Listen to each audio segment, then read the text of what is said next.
I've always said it that football is about opinion and love.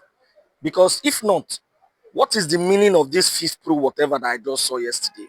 Like Rafinha and the likes of Rafinha who has the highest GA in the world, was not included in the FIFPRO 11. Salah, who broke countless records, was not involved in the FIFPRO 11. Like they were not included. Like the biggest insult that have been given in football recently is, Rafinha, who actually, after what he did with Barcelona last season and all his achievement and all that, he ended fifth in the Ballon d'Or. Okay, that's by the way. Let's just assume that Barcelona favorites and all that stuff. They wanted their favorite boy Lamine Yamal to go ahead and all that. Okay, we understand. Now in the FIFPRO, how then do players like Bellingham? I'm a very, very strong lover of Bellingham, but how did Bellingham make it to the FIFPRO 11? How did Bellingham make it to the FIFPRO 11?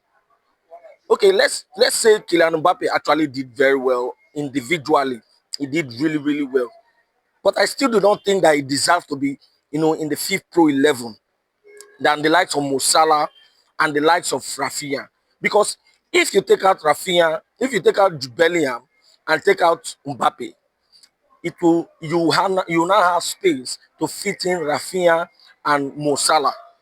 But no, at this point, I don't know, whatever politics or whatever voting system or whatever love that these players have for their fellow players, that they choose to look past the likes of Mo Salah. Because as far as I'm concerned, Mo Salah do not have any enemy in football. And what then? What then did they do? Leave him out of the FIFPRO.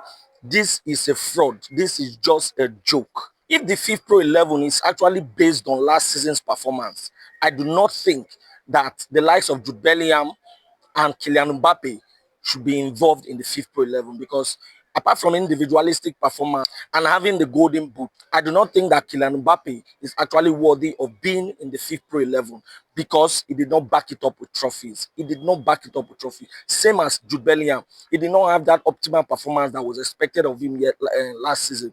And the fact that they left out, Rafinha and Mo Salah, it just shows that this whole process, this whole, voting stuff, this whole voting whatever, it's a joke. It's a bloody joke.